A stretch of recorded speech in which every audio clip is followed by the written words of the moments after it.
All right, welcome everyone to the Inevitable You podcast channel. I'm here with a new guest, but someone I've known pretty much her whole life and most of my life, Isabella Sumner, who is daughter of the one and only Bill Sumner, the founder, creator of the Inevitable You here. And also, by the way, I haven't asked you this yet, but would you prefer Bella? Can I keep calling you Isa? Either one works. That's perfectly fine. Yeah. Okay. Work.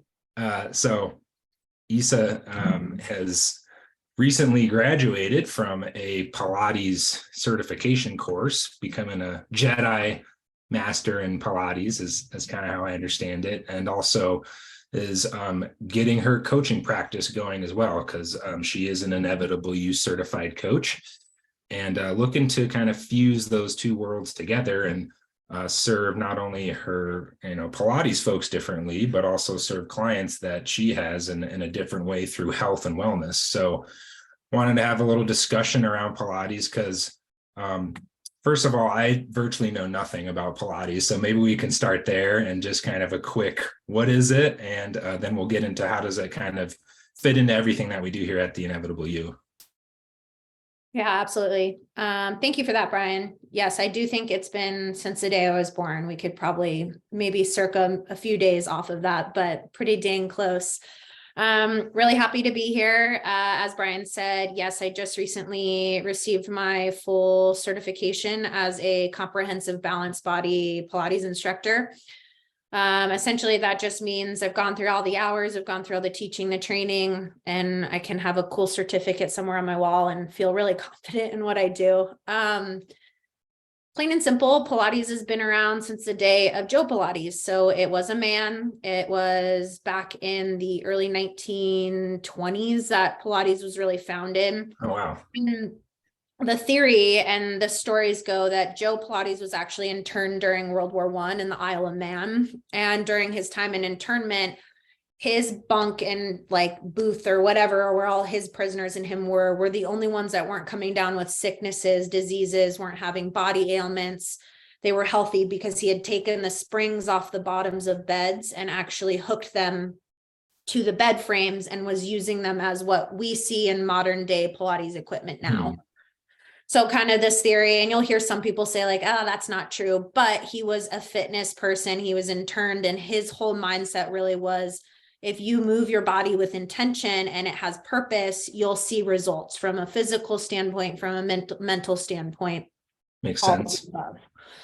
So originally he called it controlology. And then over the years, it changed to Pilates, more as like an homage to him after his passing. But he brought it to New York in 1926. And he was actually on 8th Avenue, New York, where he worked primarily with ballet dancers. So that's why you'll see a lot of fusion of modern day Pilates with dancers, because it's a really great cross hybrid. Long story short, though, Pilates, like I said, comes from this term controlology. So it's all about your physical body's control, your mind body's control. And then a really huge component that we talk about in a lot of aspects of life is breath. So really life force, the breathing, how breath can be the most grounding experience. And if you take even 1 minute or 2 minutes to pause and reflect and take a nice inhale, even bigger exhale, you're going to be receiving so much benefit for all the little bio components of the body that live within us. Yeah, I know that well from yoga. I'm a huge fan of yoga, so it sounds like similar kind of concepts, but there's actually a machine involved with this, and there's some resistance training happening. Yeah, and you'll see modern day Pilates has taken on its own trend. Classical top Pilates, Joe did two options. One was mat. So literally he had this big piece of wood with foam over it that he would do what classical mat Pilates is. And you see a lot of it in traditional gym workouts. And as it applies to yoga, you figure yoga is one of the oldest forms of exercise that we really do know. So you see a lot of modern day principles of Pilates fused with yoga, which is where I think the love for myself comes. You get not only the benefit of strengthening and toning, but also like leaning and, expanding, growing, flexible. which is really remarkable. But nowadays we work off of the reformer. You'll also see some studios have the Cadillac, which is essentially like a massage table looking type thing with 4 silver bars that come up and then little bars above that you can do all sorts of like theatric tricks on. But not to scare anybody, you could come in with the most messed up body with all the pains, crooks, crannies that need work, and there's going to be a very safe space for you to work as an individual because of Pilates and how Joe built the formulated workouts that we do today. Gotcha. And so your certification is that kind of like the pinnacle, or are you gonna go for another? Is there something after this, or are you the wizard now? Wizard, yes. And I also, as we know and believe here in the Inevitable You, there's tons of information out there that I think I'm constantly absorbing. I think I'm okay not having weekend-long trainings for just a little bit so that I can really sit with everything that I've learned. But future so you're goals, maybe like a black belt, but now you're adding degrees of black belts past this. Yeah. the way that balanced body and a lot of trainings requires, I'll have every 2 years a requirement for continued education credits. Just like in yoga, you meet people who are 200 hour up to 700 hour. It's really how much time are you putting in? And then that even can fall back to the theory around like a master in their craft is a 10,000 hour individual who's put a lot of space into it. And I'm closing in on 10,000, but even then I feel like there's reach after. My next big goals is I really want to look into further developing somatic healing training, as well as some breath work series, and not the full traditional modern day breath work, but really learning about our life force and how critical it is to who we are as humans today. Yeah, love it. So not sure where you want to start with this, but relating it back to the work that we primarily do here on mindset and thought patterns. How do you see it relating and supplementing, kind of all that side of work that we do? Yeah, so I'll just briefly go through a couple of things that I know really drive people to Pilates. It could be individual levels of pain. It could be just wanting a switch up in routine. A couple of things that Pilates really can benefit is core strength. So a lot of emphasis on the center of the body, posture, any type of injuries, energy awareness, as well as body awareness, which is kind of where it gets in a little bit more to that reduction of stress, improving cognitive function, and then also motivation. So that really, I think, is where myself as a coach, I'm starting to lean in further to, is just this really powerful belief that when we look at health, when we look about how we're moving our bodies, what motivation is, what discipline is, it's all coming back to this mindset. And really driving in the fact that at the end of the day, if you were to go take Pilates every day, you're really looking at not only a coordinated movement with breath and your body stabilizing your muscles, but you're also really creating this beautiful, sustainable movement pattern that is creating a sustainable mind pattern. And then that's really where we dig further into Bill's old metaphor of like, I want to go to the gym. Okay, well, yeah, January 1st comes around, New Year's resolution, I'm going to go to the gym. You walk in, it's you and all the other people who signed up, and then the people who've been going continuously, and it's overwhelming. So finding this space, not only to say, okay, you know what, my goal today is actually maybe to just drive to the gym, to get in the parking lot, say, I made it to the parking lot. Tomorrow, I'm going to walk up to the front door, and then so on and so forth. I think with Pilates, there's that trend that has been built that you see maybe on Instagram, or because your friend goes, or there's all sorts of different styles of it that have now flown apart. You don't have to be flying through the air. You don't have to be doing wild tricks. There's very simple, basic, classic things you can do. And that is ingraining in your body and in your DNA that you're providing health, oxygen, and good benefits. And it's going to help you shift your mindset. So it sounds like a very simple practice to just for anyone to pick up if they're looking to just move their body some more at a very basic level, right? And I think, we talk about it a lot in the world. I think, you see your friend, man, like I'm joking around, but I'm, in my 30s now. And yeah, that back pain does hurt a lot more. Like I was sitting at my desk all day long. We are chronically rolled over our cell phones and on our desks. And there's a lot of fundamentals that, increase the posture just by pulling your shoulder back, pulls the chest forward. That alone is going to present completely different in an experience with you as an individual than constantly feeling this like scrunched up energy. It's releasing and allowing just space for movement and continued growth. Yeah. And what comes to mind for me, and it's something that maybe we don't stress enough here, but like just how important physiology is and the body is to our mental state. I mean, like the classic example I use is the study they did years ago when they looked at the effects of just smiling, just putting a smile on your face on depression. And they compared it to people on antidepressants and a placebo group. And out of the three, so the smiling group were just instructed to smile 200 times a day for like a couple weeks or whatever it was. Yeah. And at the end of it, they compared them, and by orders of magnitude, the people that were just instructed to smile, like they just had to sit there and go 200 times a day, they had huge increases in happiness. So it just goes to show you like how powerful getting into your body and moving energy in your body around, and how physiology really impacts our mental state for sure.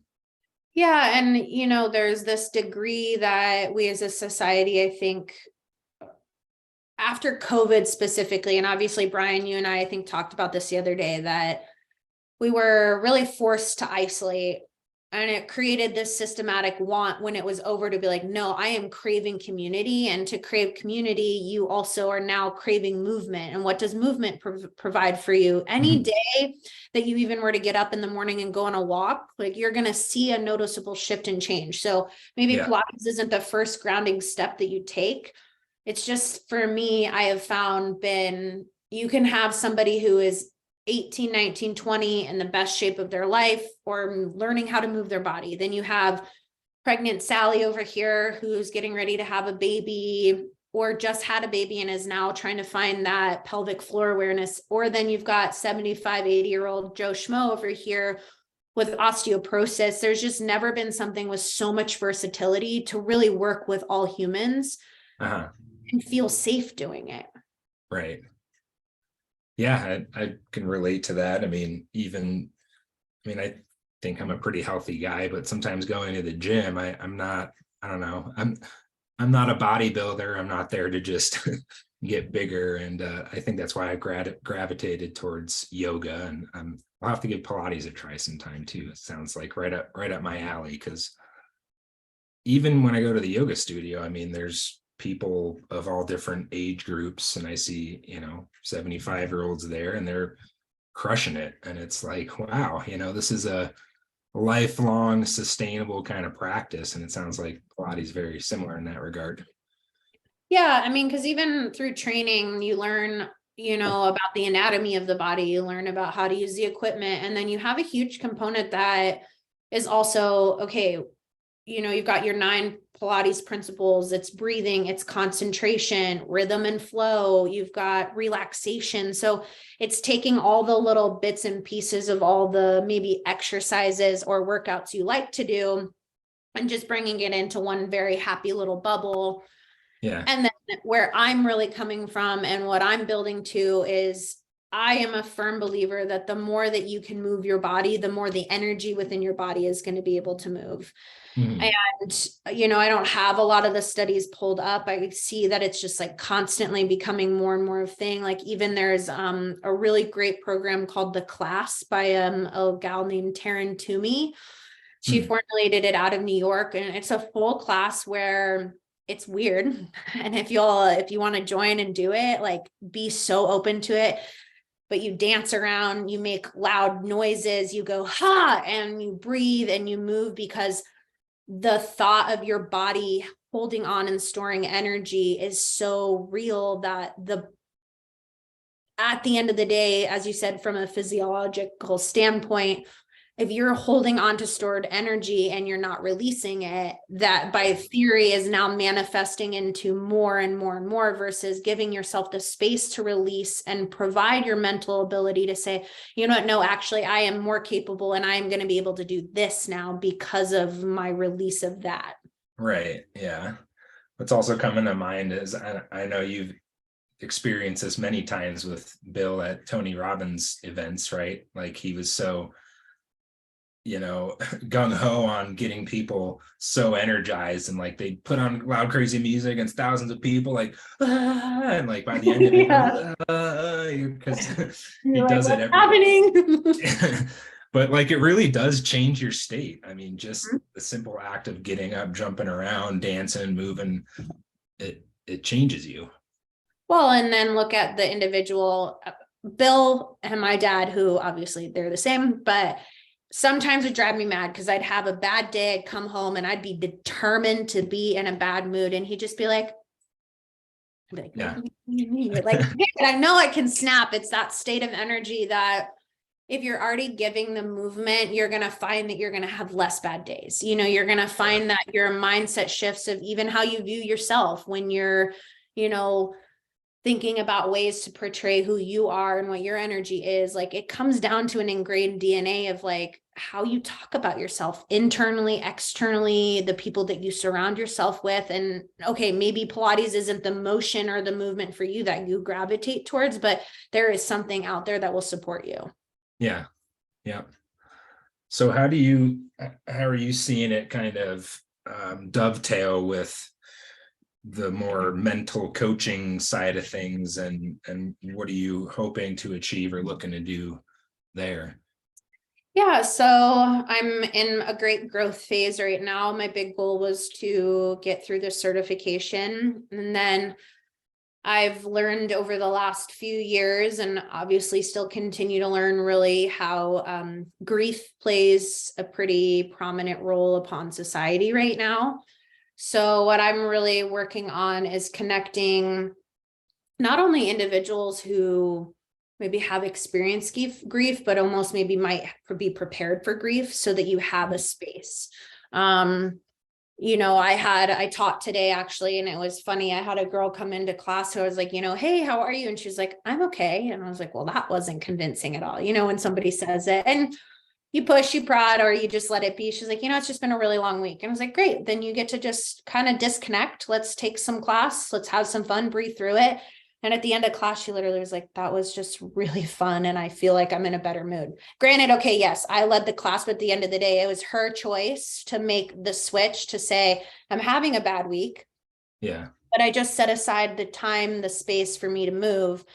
And that's really where I'm trying to work with people of all ages. I do think I'm prone to gravitate towards maybe a collective of humans where I live that need support from just an energetic standpoint. Mm-hmm. But I mean, it doesn't matter. You can be 10 years old, you can be 90 years old, and you can still have bad days, and you can reset the mental work that tells you, is it a bad moment or is it a bad day?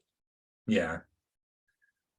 Yeah. And I think where it can be really powerful is, as impactful and powerful that as movement can be, I feel, at times it can still be like, people might use it to just distract themselves or sweep things under the rug for a little bit, or just a temporary relief, and without going into the depths of their mind to really kind of rework some things, reprogram, use tools that we, use all the time with clients here to, rewire their minds. So I see putting those two together as being like the holy grail almost of change and transformation.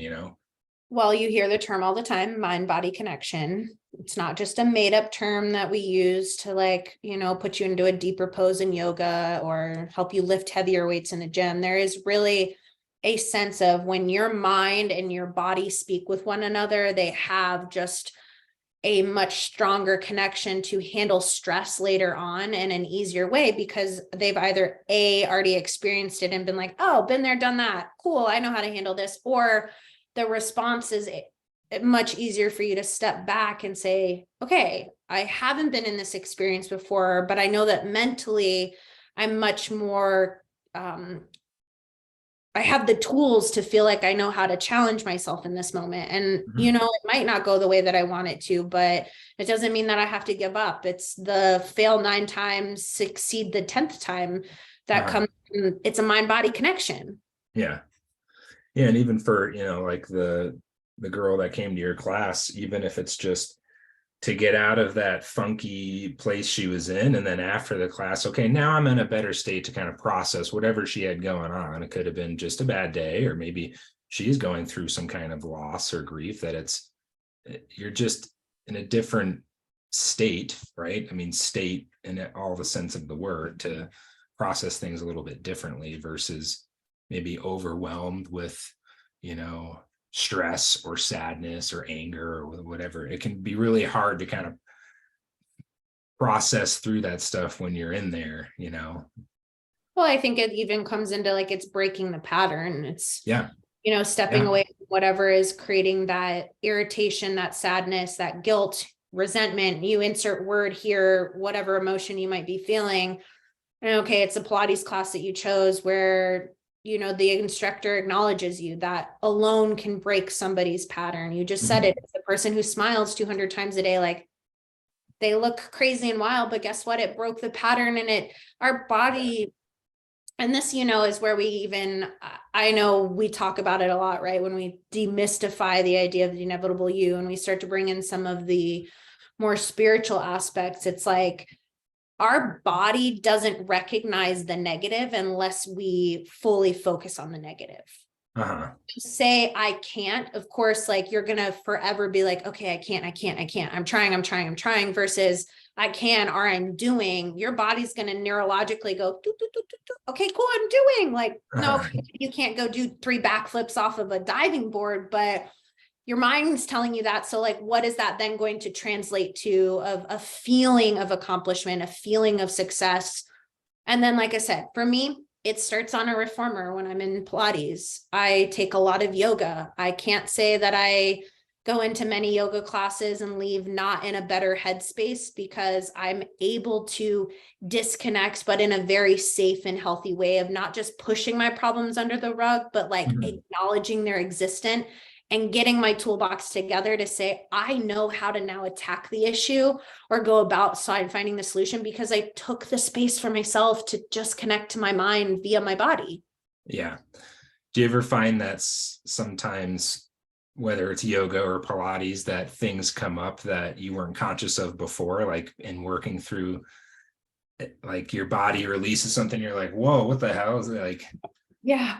I mean, if you look at yoga, maybe one day we can have Amy tell us even more about it, but like camel pose is one that comes to mind. And for those who are not familiar with yoga, you essentially do this very, very large back bend. Your heart is out, your chest is proud, your pelvis is pushed forward.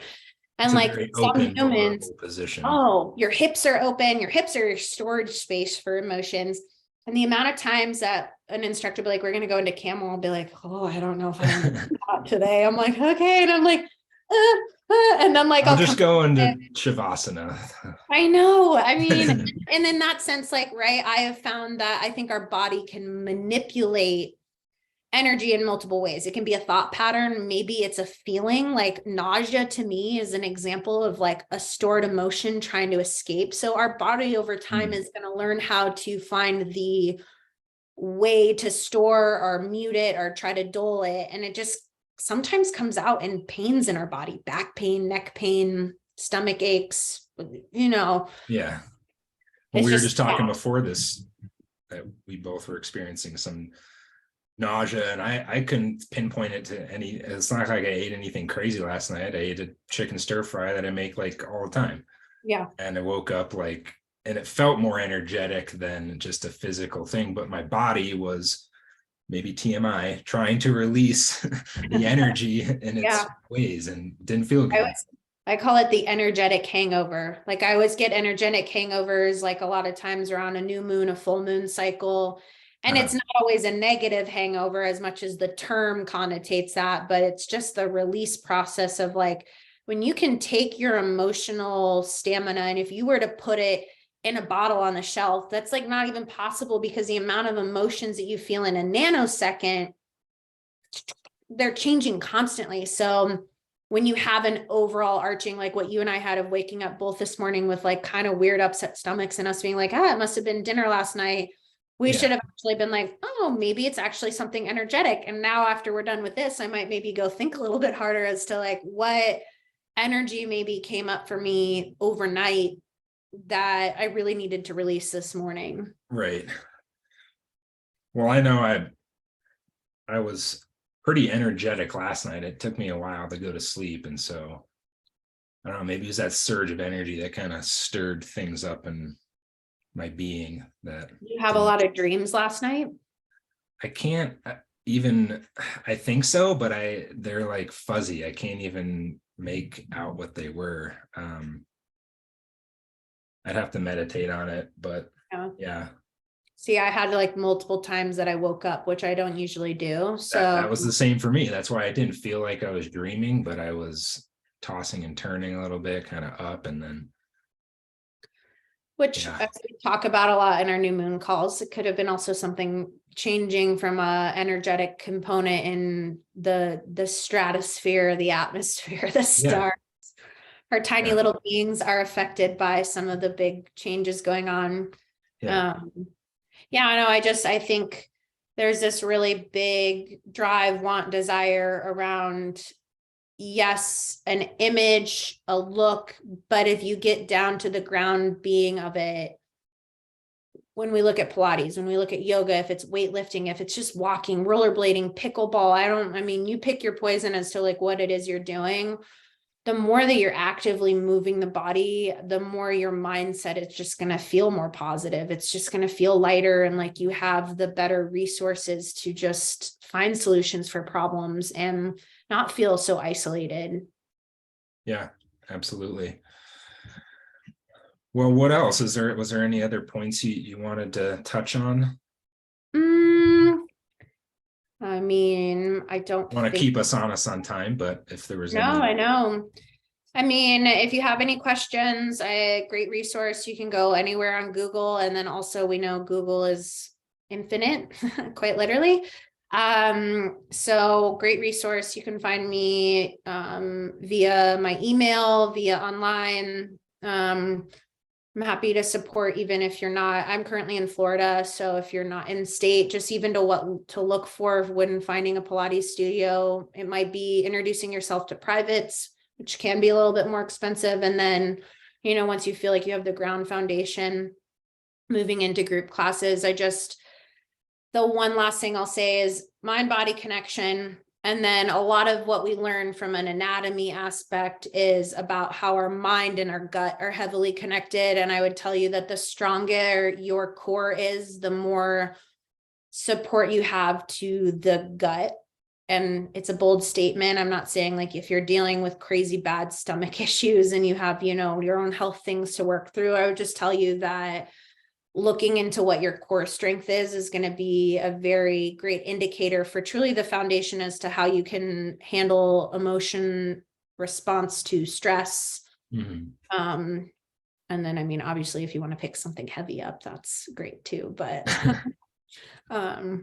you've got kind of that like tipping scale of the further you can be in your mind, the more you can be in your body, and the stronger that you can center out the foundation of you, which is your core, the more you're just going to find that overall arching, degree to a well-rounded and happier space to live in.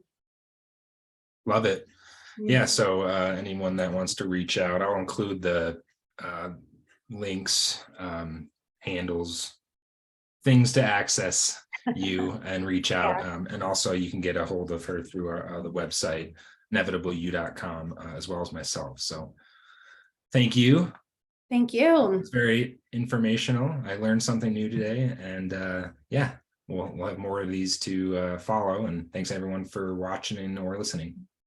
Thank you.